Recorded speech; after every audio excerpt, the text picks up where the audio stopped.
me just check if we are live.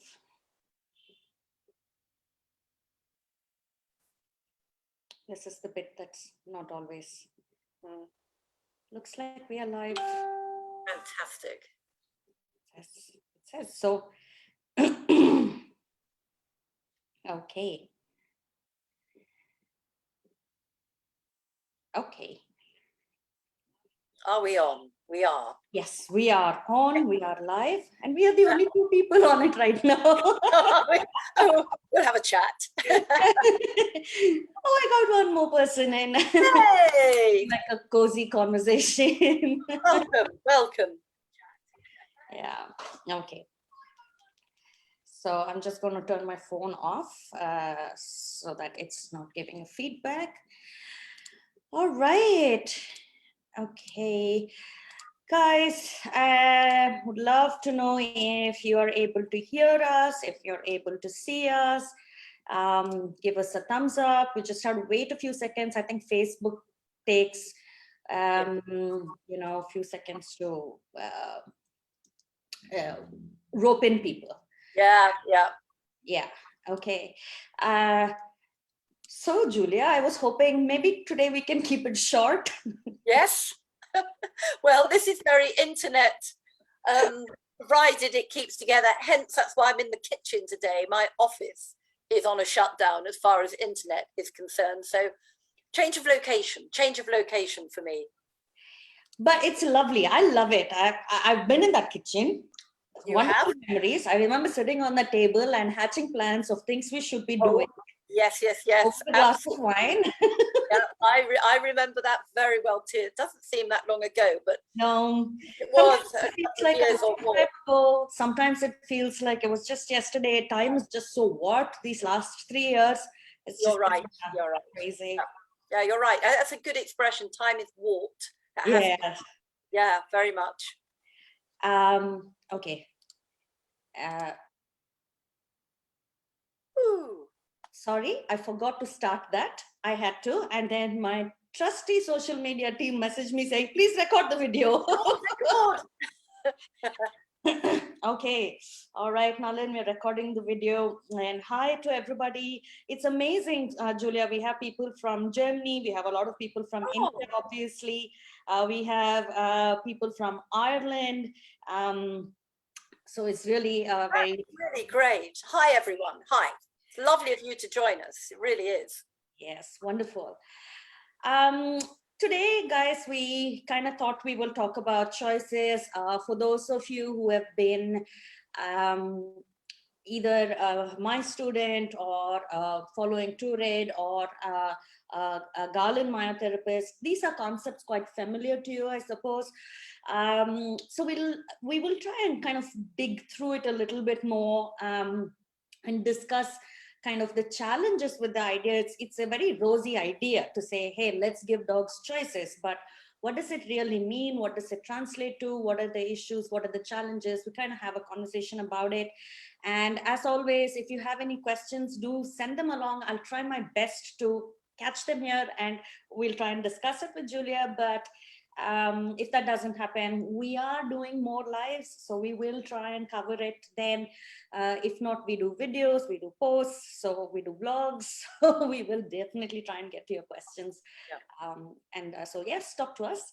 So Julia, last time you did mention this, one of the things that's very common between what we do at BHARCS and what you guys do over at Galen is this heavy emphasis on choices. Tell me a little bit about why you think this is necessary, because you come from a very tactile, we do a behavior consulting. So it kind of probably makes sense that when you're talking about the mind and the behavior and emotions, choices are important, but you actually do a tactile treatment on dogs. Why are choices important in your context? Yeah, well, it's interesting.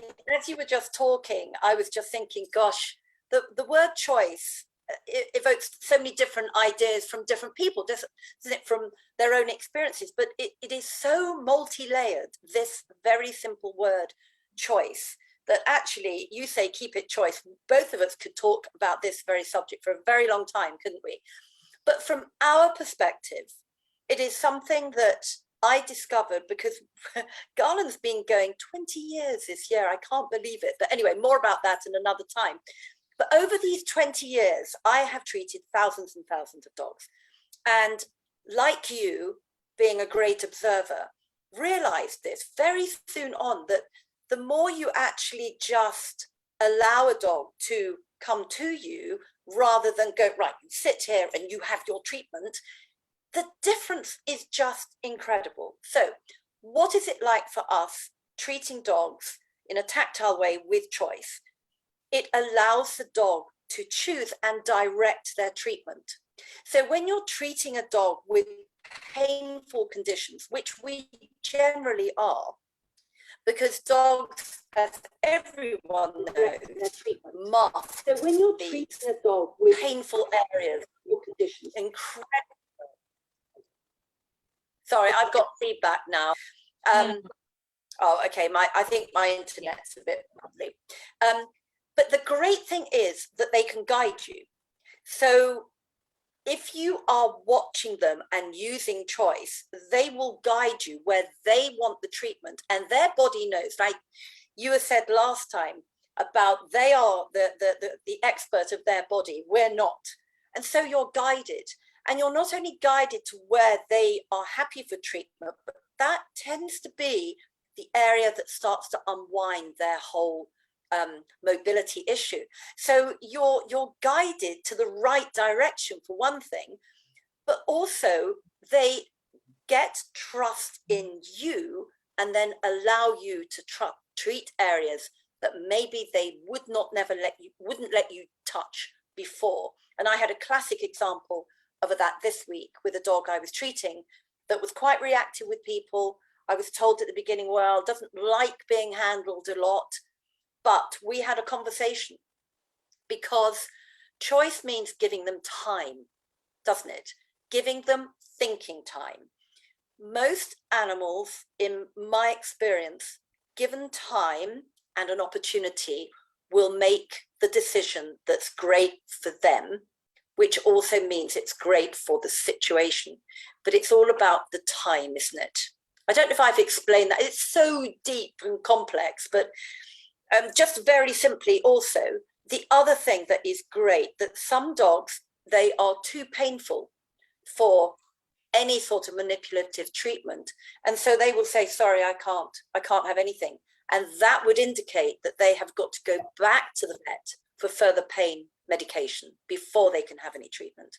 So it gives us lots of ideas and information about the dog's physical state. You're right. It's actually quite complicated. It sounds very simple, but there are so many layers to it. So we'll go through a few examples maybe in a bit. What I thought I will do now is kind of read the chapter in my book that talks about choices and mentions you.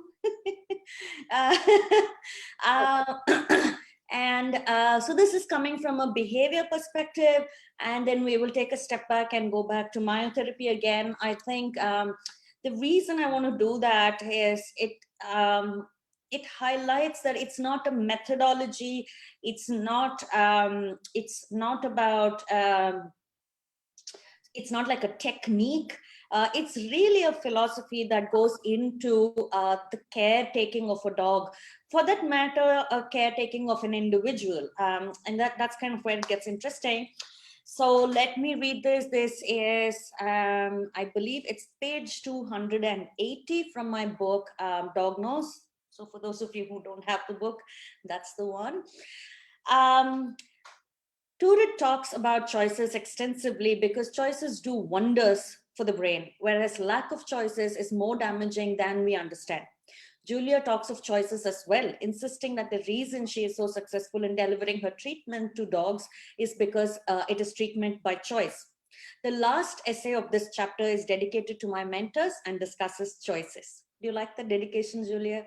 I do very much. I feel very humbled. I really do. I really do. And there's a reason why I dedicated it to you, because I think you really kind of embodied the idea of how to take this kind of very lofty idea and put it down into very practical terms, and the impact of it and the genius of the simplicity of it. It just, it's just been life changing for me. Yeah. So I start this essay with a little quote. It says, "Choices, choices, choices" by Tori Drugas. So how many times have we been in her company and have heard her kind of... I hear her voice. When you say that, I hear her voice. I really do. Yeah. People, choices, choices, choices. I Yeah. love it. I enjoy it every time. It's so simple, and I think it keeps coming back to the genius of the simplicity of it. Yeah. Okay. When we were in class, I would often hear Turid go on and on about choices. At first, I wondered what the big deal was. It's not like any of us keep our animals in terrible conditions, completely deprived of freedom. Moreover, how was giving choices going to be a solution for problem behaviors in dogs? However, I decided to take a deeper look into the subject of Turid's insistence, because of Turid's insistence on how critical choices are. I decided to start by examining what is really important to our animals and how much control pet dogs have over things that they value the most. When I compiled the list, it absolutely shocked me. It seems that pet dogs had basically been asked to give up choice in almost every aspect of their lives that mattered to them. Yep. I had always known that giving up choices was a price we were asking our dogs to pay in exchange for luxury. But it was only now that I began to understand the magnitude of this price. In his book, Why Zebras Don't Get Ulcers, Dr. Robert Sapolsky discusses at length the impact of predictability and choices on stress. The subject seems rather well researched with both rats and humans. The simplest of the studies seemed to be one done on rats, where it was shown that even enjoyable things like running on the wheel stopped being enjoyable and became very stressful when the rats did not have a choice of when to get on and off the wheel. Studies on humans showed that jobs that gave people very little control over what they did were far more stressful than having a job with massive responsibility or a deadline. Therefore, it is understandable that when on a walk, if a dog is acting unpredictably, the person can feel a loss of sense of control, which may stress them out immensely. Unfortunately, most people react to this by trying to bring back a sense of control at the expense of the dogs losing their sense of control over the situation. This is a zero-sum game, and eventually one of the two will become stressed, which will stress the other out too. It's a vicious cycle. The question this discussion brings us to is whether there are practical ways to reintroduce choice to our dogs' lives without putting them at risk and without having to feel a loss of control ourselves. The good news is that there are, and better yet, dogs don't always need true choices. Several studies on rats and humans confirm that just the semblance of choice also works in many situations. That as long as we believe that we are in control, we are less likely to get stressed. My students and I have brainstormed a few ideas that I present to you here. In each area that pet dogs are usually deprived of substantial control. So there are several areas, and I'm going to just go through one of them today. For those of you who want more, you can get the book. So the different areas I discuss is food, elimination, pooping and peeing. We don't give dogs choice on that. Sleep, walks, social contact, leisure. These are all the things that are, they sound so simple, and this is what dogs really value, but none of these areas we give them choice. So let's have a look at how it looks in food, and then I will come to you, Julia. So when it comes to food, observation, most pet dogs don't really get a say in what or when they're being fed. Today, we are aware that there is no one specific diet that's right for a dog, and that nutritional needs vary based on age, breed, environment, current health, and stress levels. However, most of our dogs are on a diet that is decided by us, not based on their ever-changing needs, but based on our beliefs or on what we are told is best for them. Dogs are put on this diet, which is repeated day after day. It is not until dogs start refusing to eat any food and end up starving for a few days that we take notice and make changes to their diet. More subtle signs are often ignored, sometimes even reprimanded. So the recommendation, while it may not be possible to provide dogs with a varied menu, it is possible to give them choices regarding flavors in terms of herbs, oils, or sauces. Some of my students prepare two different kinds of meals for their dogs and offer them a choice in the morning. The one that the dog does not choose to eat is left aside to become their dinner. This way, no food is wasted. I grow different types of medicinal herbs in my garden. I give my dogs access to the part of the garden to graze in and supplement their food with necessary herbs on their own, all safe plants. While my dogs are on a fixed feeding schedule, I do let them decide if they want to eat a few minutes earlier or later, or maybe skip a meal. I gladly meet their need if they feel peckish and want some snacks. But if their appetite changes dramatically, where they're insatiable or simply disinterested in food, then I will launch an investigation into the matter while I continue to meet their need and feed them when they feel hungry. This is about food. And this type of dealing with dogs, this type of kind of looking into the, looking past the behaviors that we think are, that we don't understand, that we kind of reprimand our dogs for, but looking past it and getting to the bottom of it and investigating and continuing to trust their judgment and give them choices is something that Galen does as well. Any examples come to mind, Julia? Let's get a little bit more specific. So this is about food. Let's talk about myotherapy. The more specific examples we give, I think it's easier for people to understand. Can you run us by a few maybe cases or examples of what does it mean when you say you give your dog choices when they're being treated? What does that mean? Okay. So what it actually means, it's such a big subject. I sometimes find it quite difficult to reduce it down to try and explain it. So if I'm not, stop me. It basically means that we have an invisible or sometimes very visible divisions within the area where they're being treated. So we have a very specific area that a dog is treated on.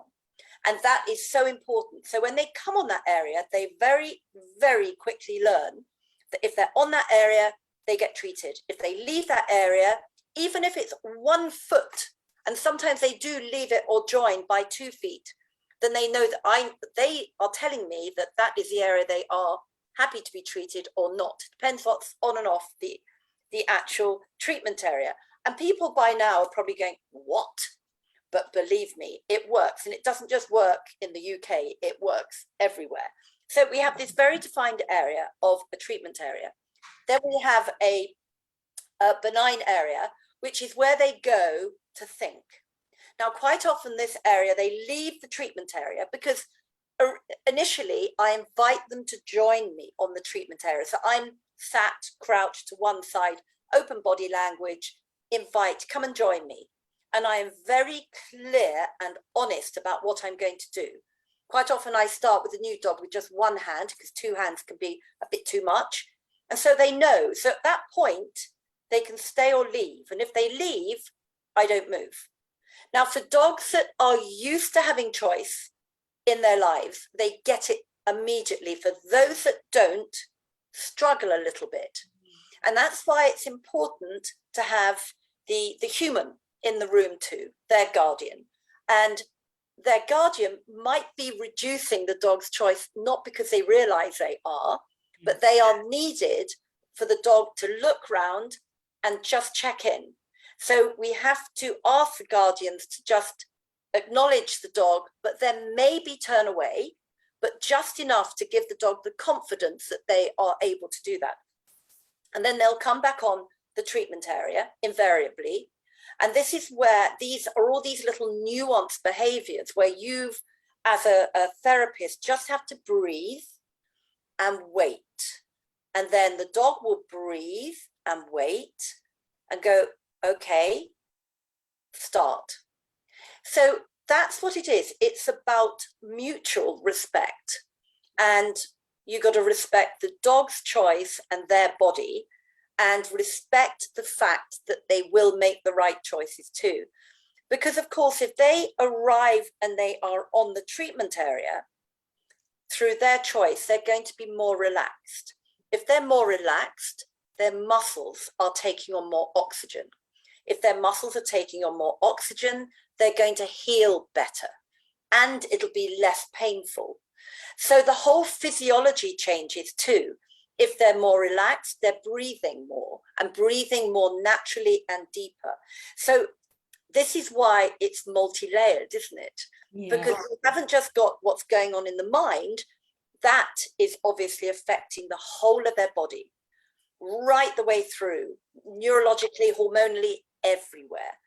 So that's why it works so incredibly well, because you're working with their body, which then enables you to make positive influence on the internal environment of their body, to allow better circulation in peripheral areas, to allow muscles to heal, because they're in the right mindset.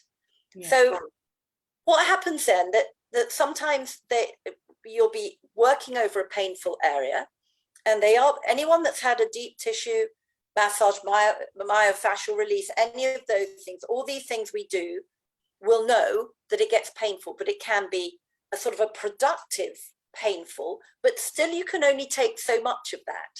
Yeah. And that's why it's important that they start to go, oh, okay, we're reading their body language all the time, and then they go, I just need to walk and leave.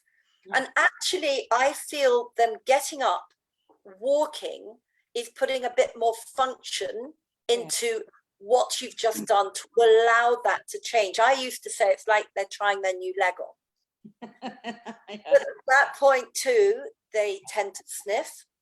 Yeah. And sniffing for me is very much a thinking process. It's a different type of sniff. Yeah. It's not a scenting, finding something sniff. It's allowing the brain to work, which I know you know much more about the workings of that. And that's why working together is so fascinating, because we put the pieces of the puzzle together.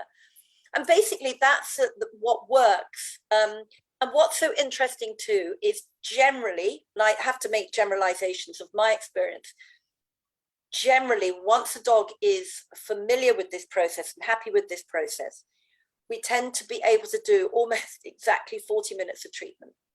And then they go, that's it. And so also we don't over-treat, because they go, that's it. And they don't just go into the benign zone, they go into the neutral zone, which is the I'm done now. Yeah. So they have 3 different zones, and they actually know them. Yeah. And no matter how big the treatment area is, how small, how big, where it is situated, if they are not interrupted and allowed to do that, they work it out. It's like an inbuilt manual. Yeah. I think it's not really rocket science for them to actually work with this, because for example, I've seen Chiru, so Chiru loves her massages. She really loves them. You've met her, so you know. Oh yeah. I have seen her using things like furniture to kind of rub in and push in where she needs a bit of massage. So this awareness that I need something to push in here, and kind of rubbing themselves against it, that is something we see all animals do. So an awareness that I need this much pressure in this area for this long is not really something that, you know, oh my God, how do they know that? We actually see evidence of this all the time, but we don't really put it together that way. And as soon as Chiru realizes that, so we, you know, in the last year, I had a lot of people come into the house and spend time, and many of them are my students. So many of them know a little bit of how to, you know, work with their fingers and do a little bit of massage. So Chiru is really good at very quickly realizing, hey, you know how to do a little bit of massage. Now that you do, let me turn around and show you. This is where I need it. So again, we've seen dogs do this all the time, especially with people who are used to, who intuitively know how to kind of, you know, do some light massage and stuff like that. We've seen dogs do it. And it's, I think something that you said was really interesting. You said, you know, physiologically, there are changes when you give them choices. It's also something that people tell us when we're getting a massage, right? Relax your muscle. We can't really massage you unless you relax. So relax your muscle, which kind of makes complete sense. And it's really interesting. It ties back to what I read in the book, even from the emotional perspective, stress hormone perspective. There are physiological changes to choices, something that seems so simple. Actually, we're now seeing that there are studies, they're not really new, they've been around for a while. I think few of us are kind of piecing it together to say that, look, they have a bigger impact than you can ever imagine. And so it is not a footnote in how you do things, it's actually up front and center of how you do things. I mean, our positive pact methodology, I agree it's a physiology, but we've put it within a methodology so people can understand the process. Every aspect, every nuance is scientifically supported by different studies. And that's purely based on observation and following a dog's lead. So as you say, it's not rocket science. It's about observation and working with animals, not on them. And so the other thing that you also mentioned, having their humans there. I've been doing a few paper reading for a paper that I have to submit in college, and I came across a fairly interesting one that spoke about attachment styles between humans and human and dog diets. And they talk about how when there is secure attachment, when a dog is in the presence of somebody who they have a secure attachment with, they tend to explore more, they tend to try more, because they always know that there is somebody to go back to. So there is that, I know you're there, and now that you're here, I have the courage to do more. So I think that's kind of also what you're seeing there, which is a dog that's coming in saying, that's my human, I trust that person, and if that person is panicking, I can handle what comes. Yeah, it's a very important triangle, and it works very, very well. It's just sometimes the one that doesn't get it, that has to be instructed the most, is the human. They feel sometimes, and it's always with good intention, with good intention, that they feel if their dog gets off the treatment area, they're being naughty. Which is an interesting thing. Oh, get back, no, it's fine. This is part of it. But once they get it, they're really, really into it. I do have, two things. I do have a lovely story about the human side of applying choice. I don't know if we've got time for that, but just very quickly, I will say before that, all my animals, I would like to think that I have here, because I've got horses and I've got a sheep and a goat and chickens and all sorts, but my horses especially have choice. They are not shut in a stable. You know that. Now, I know that that's a very practical way of keeping a horse, is keeping them in a stable, but they're flight animals. And they need to feel that choice of being able to leave an area. So they're on ad lib forage, and they are in a barn, an open-ended barn that I have always kept horses in. I don't like them shut in. And that is something that we do with our horses, and we have a lot of very, very stressed horses. And I know that's something Batson is very keen on too. And I remember hearing her talk going, yes, we do the same. Anyway, that aside, I just thought, it's not just dogs, is it? It's all sentient beings need to have their own agency.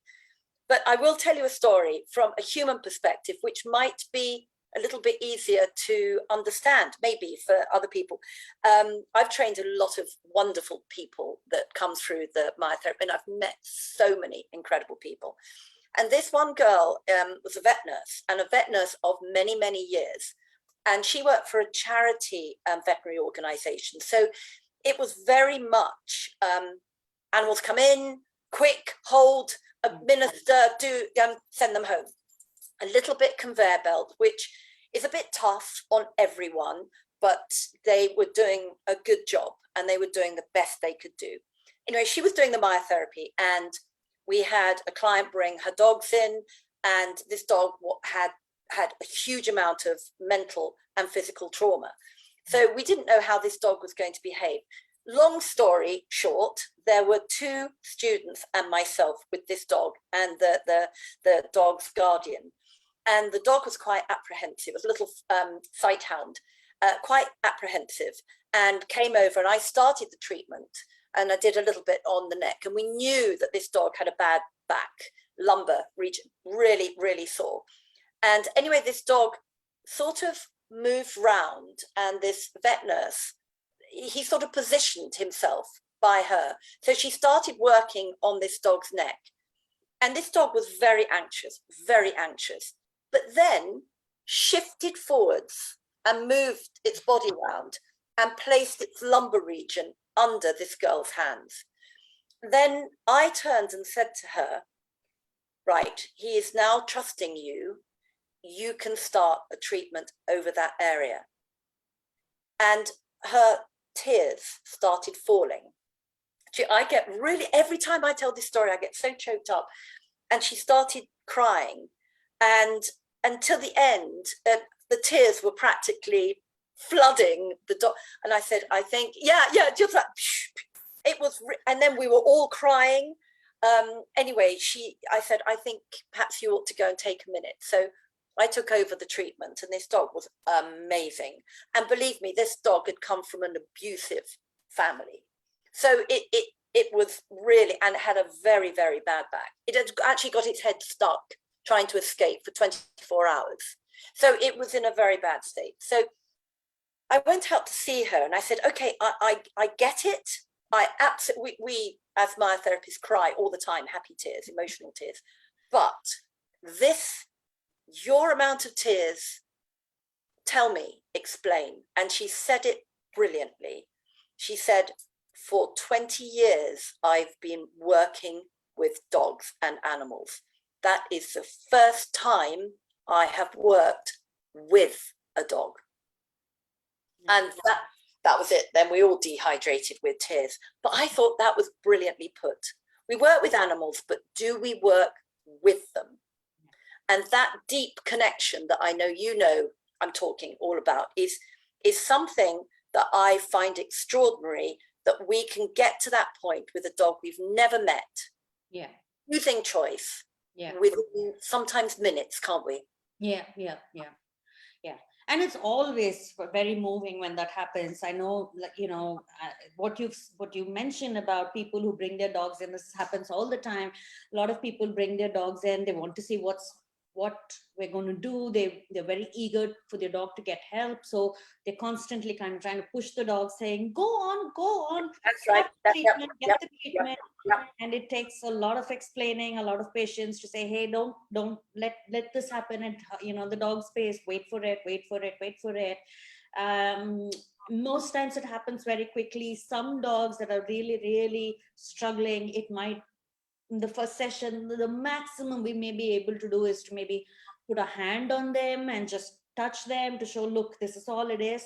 And so, like you said, I think it requires a certain amount of patience and trust to say, if that's all I can do today, that's all I can do today. Absolutely. But it's worth keeping it at the level at which you can tolerate it, because the next time you come, you're going to trust that I'm not going to push you.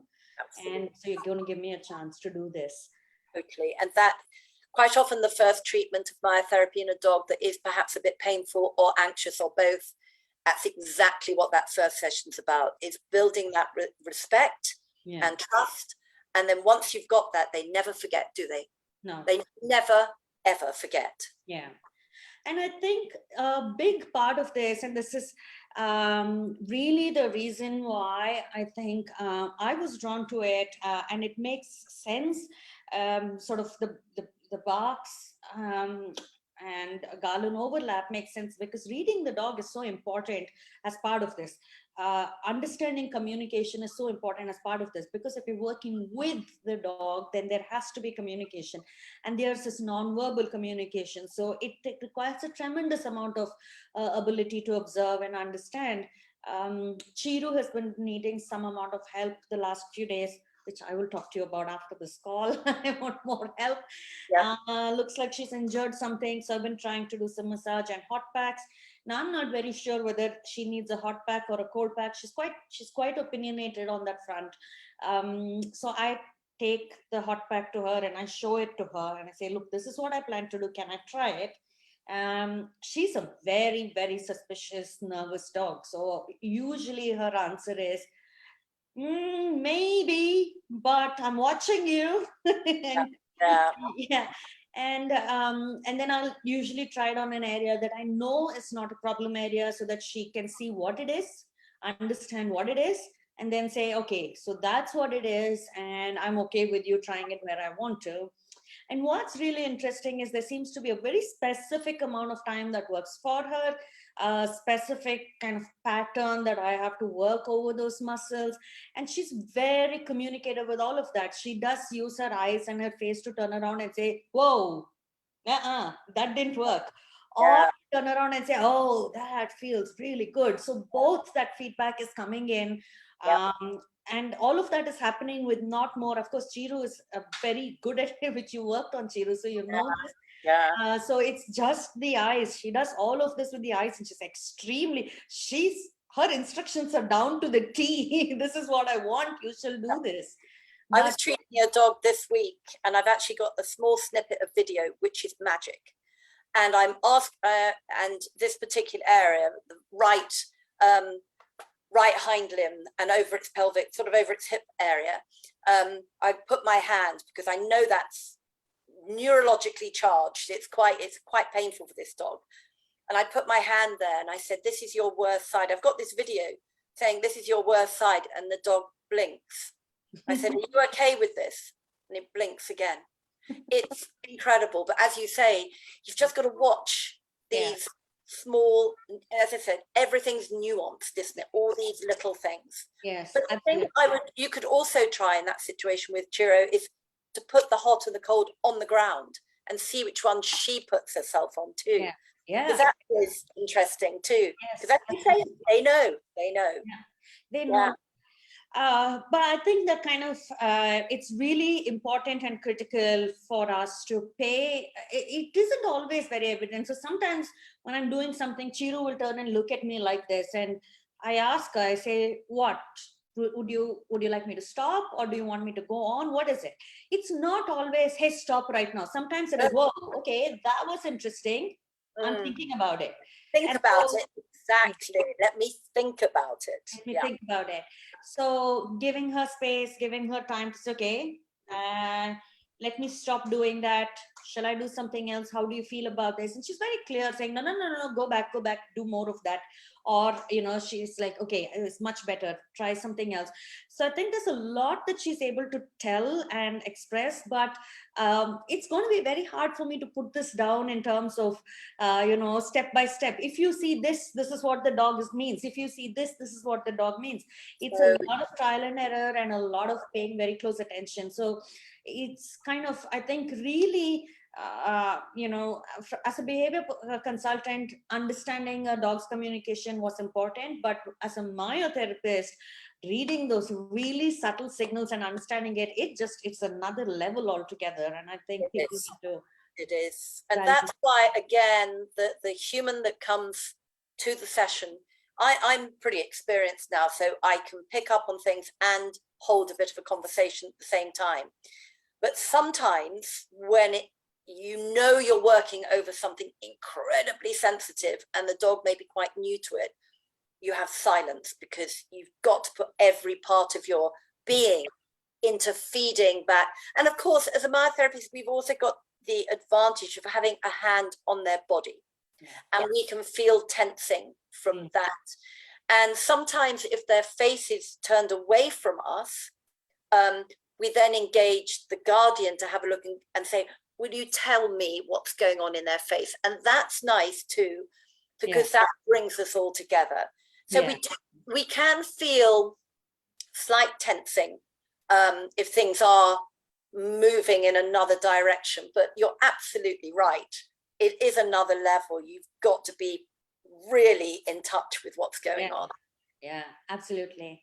And like you said, you have to put all of you into it. And to me, it's almost like a mindful practice. It's like meditation, because you have to be in the moment. Your mind has to be there. And it's just so typical of you, Sindhoor, or us. You say something as I'm thinking it. And I thought at that time, I said to you, I felt I can be really tired before I have a treatment. But these dogs, they power in the energy, don't they? As you quite rightly say, it's like a mindfulness thing. It is incredible. I come out bouncing, and hopefully the dog does too, which is very, very interesting. Yeah, absolutely. For those of you who are listening, if you have any questions, any comments, any experiences, please send it along. We'll try, let's see, let's go another maybe 10, 15 minutes, and we'll try and take those questions. Julia, I kind of wanted to shift a little bit to a more skeptical angle on this, because I've seen that we've been talking about choices for several years now, and people who are very skeptical about it, there are a few things, right? I mean, first up, if you're going to be giving dogs choices, that means that calls for a tremendous amount of trust on the dog. We're trusting the dog's knowledge, we're trusting the dog's intuition, we're trusting the dog's judgment. And often I find that people are not very willing to, or not in a place where they can trust their dog, want to trust their dog, or even have thought about trusting their dog. I've heard people talk about dogs as, my dog, if I trust him, he's going to do the most stupid thing. They come from a place where they believe that the dogs have terrible judgment or no judgment at all. Everything that the dog needs to do has to be taught to the dog. A dog that is not taught or not trained is almost a walking disaster kind of a thing. Like, the dog will make every bad choice possible. And so they find this whole idea of trusting a dog almost ridiculous. It's ludicrous that you're going to do something like that, because hey, the dog's going to not know what's right for them. Yeah. What do you think? You know what? I think they can be right, because the dog has never had that opportunity. And sometimes, now I don't want to step into your area of behavior and everything, but obviously it crosses over with what we see. But dogs that are exercised in a way that is highly charged with adrenaline and excitement, there is no way. How can we think when we are either super excited or super scared? So I absolutely agree that possibly could be the case if they are given choice in an unsupported situation. So making any major transition like that, you need to put the dog in a supported situation so they can succeed. And I think the most magical thing, and this is something that Turid has shown me, and the more I use it, the more it works on every level, and that's the old enriched environment. Because if you do this in a supported situation, in a garden, in your house, in a room, and allow a dog that freedom, that autonomy just to begin with, without telling them where to go, what to sniff, it introduces them to the idea of making choices. And then it progresses from there. But from a physical perspective, enriched environment is amazing, and we're discovering more and more and more. But from my perspective too, I can see what people are saying, and I think some dogs are so unused to having that level of autonomy. I mean, I see a lot of gun dogs, and in our world, gun dogs are trained into a real fine discipline, and they only respond to the person. And given that dog any autonomy, they go, I just don't know what to do. I don't know what to do. But to allow them that enriched environment does tend to break that cycle and allows them to do their own thing. Yeah. Am I in the same way of thinking as you? Yes. I think it's even with human beings, we see this, right? If you're brought up in an environment where you've had no autonomy, no choice. So, for example, kids who have been brought up in a very, very controlling environment, the second they seem to get a little bit of freedom, they don't always use that freedom wisely. It's a lot of times they could do terrible, ridiculous things just because they're not used to it. And so they're kind of flipping out about it. And I like what you said about the enriched environment. And it just got me thinking that it's not just the dog understanding the autonomy that you're being given and how to use that in a sensible way and start thinking and using their brain. But I think it's also about humans learning how to start trusting. It's really an exercise of trust building between the dog and the humans. How do we put them in situations where we can give them a little bit more freedom, a little bit more autonomy, without our hearts jumping to our mouths, and learn to trust them, learn to work as a team. We do this with interhuman, interpersonal relationships, this trust building exercises. I know companies spend a lot of money, corporations spend a lot of money on teams trying to do trust building exercises. When they talk about team building, it's really about trust building at the end of the day. And a lot of sort of, it's the same between children and parents, partners and things like that. So trust is something that probably needs to be practiced. So if somebody doesn't trust their dog, it's not just about how do I get the dog to do it, how do I train the dog to do it. This is not a training exercise. It's a relationship building exercise, really, isn't it? Exactly. And also you should be the person that they want to come back to. Yes. And that's quite a big thing too. Yes. But this is all, as I said, this is much more on the behavioral side, and I'm not an expert on that. But of course, we always see the crossover. But it is interesting in the myotherapy room to see each dog's level of what they are used to having as a level of autonomy and what they're not, and how long that could take them.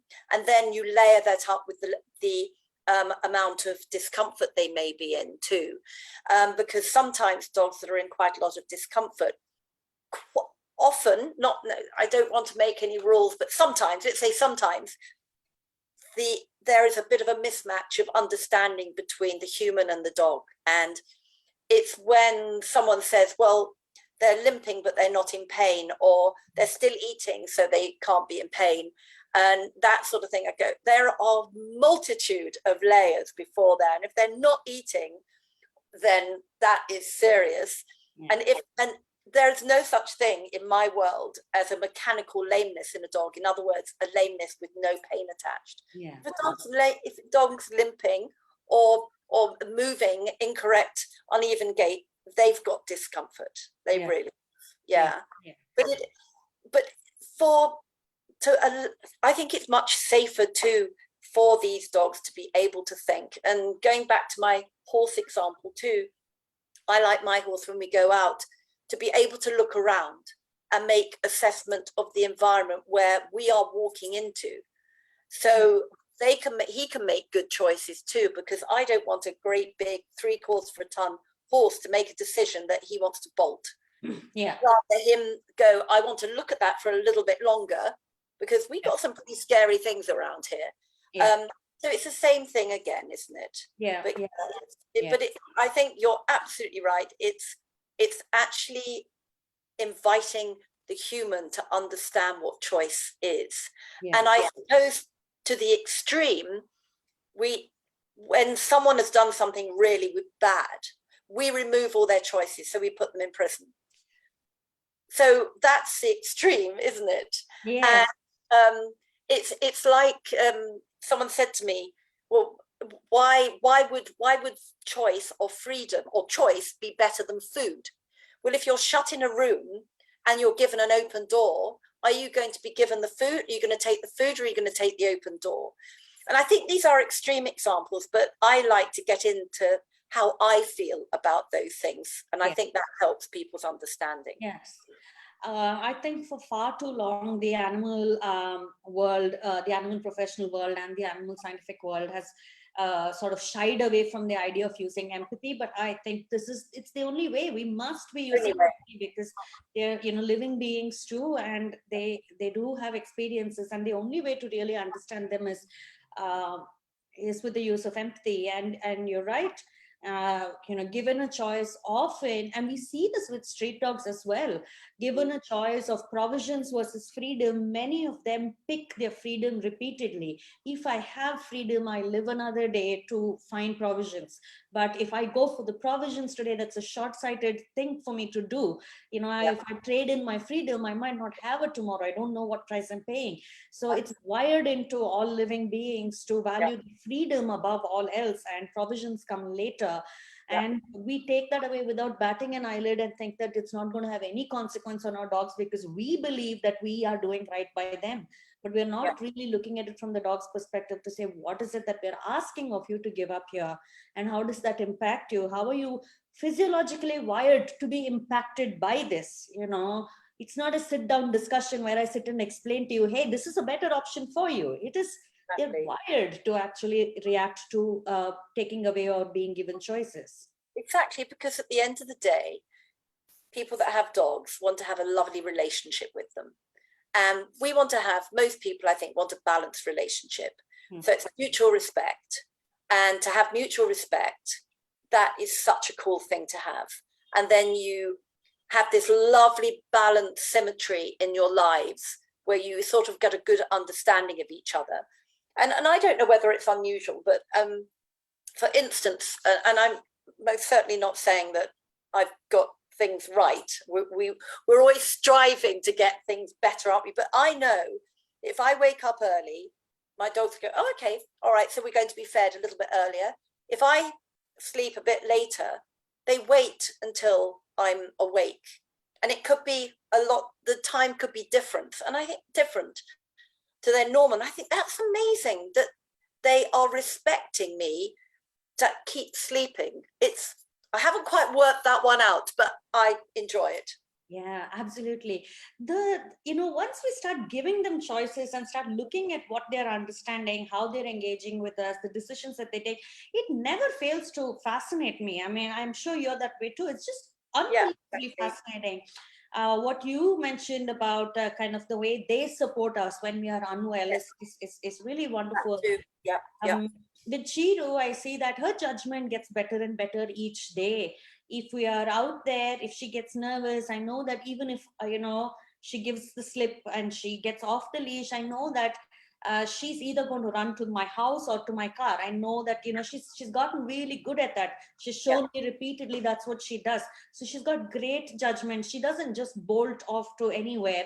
And when there are other dogs around now, I have a farm that I keep going to, and there are a whole bunch of streeties, kind of free-ranging dogs there. And the last time we were there, one of my students was with me, and she started getting nervous because the streeties were, it was a gang, and they were growling at her. And so she was trying to tell them, hey, don't come near our Chiru.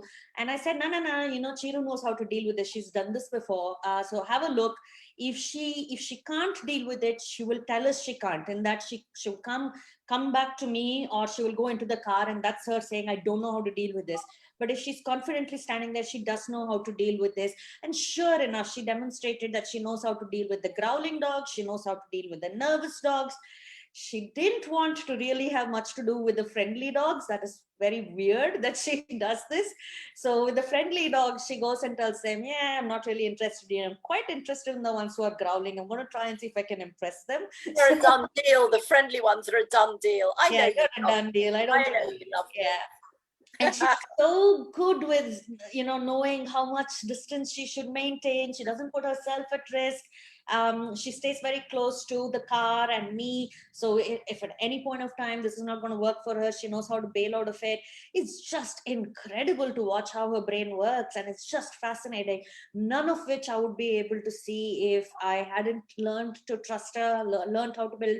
And it's hard to trust another. It's very hard to trust another to say, I don't know whether this is going to work, but I am going to trust her and let her do this and, just take a step back. It's really hard to do, but it has paid off in a very big way. Now I have a very high degree of confidence. I don't have to have eyes on her all the time. It's not like I have a toddler around me where I have to, constantly keep looking at what do you put in your mouth, where do you go, who do you talk to. I know that there is a certain amount of good judgment you're capable of. So as long as it's a reasonably safe environment, you're not going to do stupid things, is something I'm quite aware of. And that's a freedom that I think is worth experiencing. And it takes your relationship with your dog to a whole other level if you're able to work like that. Well, you become partners, don't you? And it's lovely. Yes, Yeah. absolutely. Yes, Yeah. and that's when you get to experience an interspecies partnership. It is not an experience many people get to have. Many of us get to experience intra-species partnerships. So many of us get to experience great partnerships, complicated partnerships with human beings, but very few of us get to experience it with another species. And it's not a controlling relationship. It's not, hey, you're my animal and you shall do what I want to. It is communication, it is partnership, and there's something incredibly amazing about a true partnership with another animal. Absolutely. I go to bed at night sometimes when Chiru is there, and I look and I think, oh my goodness, here is an animal who loves me, who chooses to love me, who chooses to trust me, and is right there. What have I done to experience this? Yeah. You've just allowed them to be. Yeah. It's just wonderful. But yes, I think you touched upon this, and I kind of want to mention it as well. And I think we'll come back to it in a few of the future lives. A lot of learning how to trust them does start with kind of not exposing them to a life where they're over adrenalized, they're kind of not thinking at all. They just, they shoot first and think next kind of dogs, extremely exuberant, and their brains are just not working. Turid has a funny way of saying it. She would say, that dog has no brains. And what she means is that dog's not thinking. And working on calming the dog down, working on a lifestyle that is a little bit more, cerebral in the way they deal with things.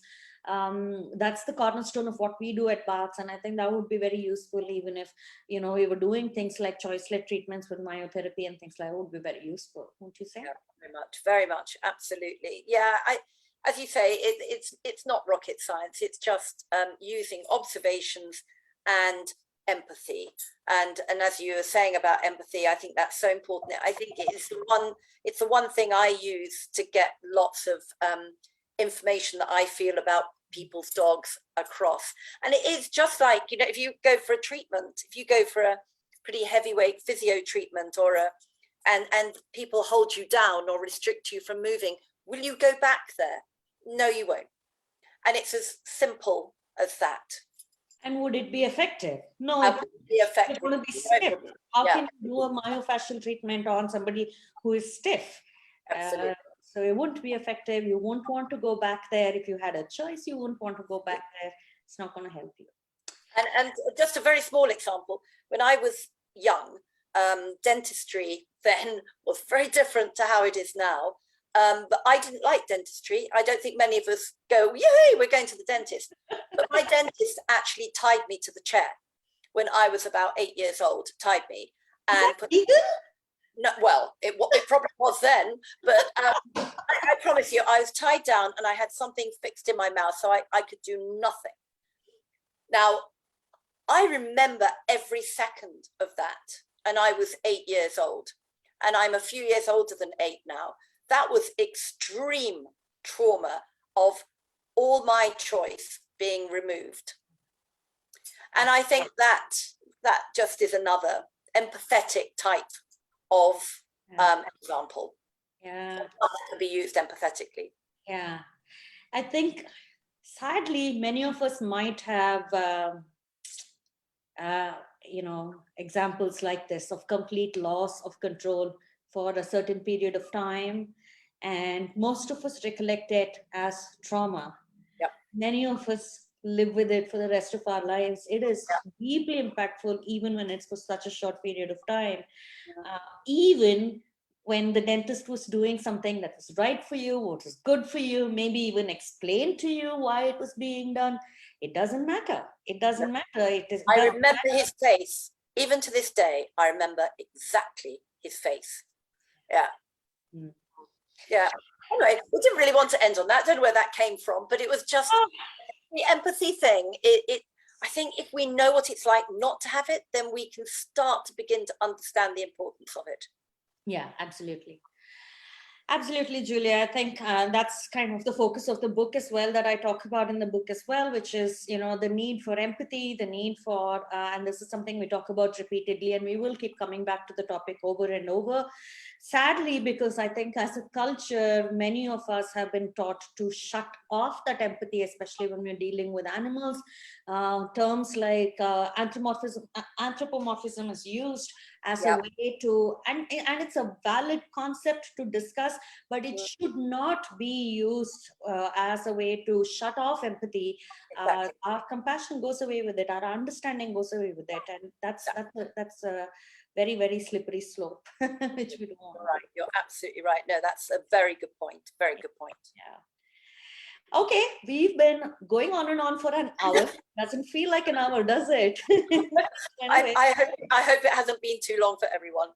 It's a long time. Thank you for staying. If everyone's staying. Most people are still with us. I don't see any questions though, other than you know, a lot of highs and hellos coming in from many different parts of the world. That's so lovely. There don't seem to be any questions. Guys, if you do have questions, comments, thoughts, you agree with us, disagree with us, you can leave it in the comments. If I don't get to it right now, if you hurry, I might be able to read it. If I don't get to it right now, we will definitely try and address this in one of the later live casts that we have. We have another one coming up, I think next month. In a month's time. Yep, it is. It is. Yeah. So we will pick a nice topic for you guys. We have a collection of topics, but we just have to figure out what works for February. And we'll pick that and we will come back to you. It was great, Julia. It was another really nice, interesting conversation. I love talking to you because you bring a very interesting perspective on things. We talk the same language, actually and figuratively. But I think these perspectives are important, particularly the way you use empathy is something that I watch and learn. And it's just, it needs so much practice. You get better and better and better at it. It's not one of those things that you attend a class, you learn, you get a 95% marks and you're good at it. And that's not really the way it works. It's something that you have to repeatedly do. Exactly. I love the way that you actually position and explain how we do things as a myotherapist too. That I find that very interesting too. You put another dimension on it, which is really cool. So thank you for that. Yeah, I think it was really nice for me to get an opportunity to watch you work. I think one of the things that I'm glad I do and I do well is observing people and learning from it. I got a chance to observe Turid. I got a chance to observe you in very close quarters. So watching you and watching how this was going, and I realized, oh my goodness, these two, this lady is talking to the dog and the dog is talking back. I'm not going to be able to learn this in a textbook. This is conversation and communication, and that's an interpersonal thing that needs to get practiced, and it needs patience, it needs mindfulness, and all those things that we rarely talk about them when we're talking about working on animals. It's only something that happens when we are clear that we're working with animals, is when these things come into play. And I think that's one of my most, I still adore treating dogs, love it, love it, love it. But what I'm equally loving is watching the students coming through and hearing their experiences, especially that first time that they feel that connection. And they say very similar things. I didn't think I would, but I can. Of course you can. Of course you can. And that, then I know that there's another great person out in the world going to help dogs, and that fills my heart. It really does. Yeah, it's the same thing with our 101 classes as well. It's just a foundation class, but still, at the end of it, people go try it out. And I always tell them, look, at the end of this class, it's not the end of your learning journey. It's the beginning. And from here on, what you experience is what is interesting. So come back and tell us. We keep in touch with all our students, and they come back and they tell us about their experiences. And it's just it's amazing. It's lovely It to is work here. fantastic, Yeah. it really is. That's fantastic. Oh, Sindhoor, we could go on and on. We Yes, really we could. Somebody ask us to stop, please. Yes, we could. We we are could, sorry. but it's Sunday evening, so let's let our audience go. We'll come back another time and we'll talk about more things. And as always, guys, if you have anything that you want us to talk about or want us to engage with, please send us a message. We're happy to do that. And I am going to say bye and stop the live. And I'm going to say goodbye too. Sindhoor, bye. Bye, everyone. Thank you for joining us. Bye-bye. Bye.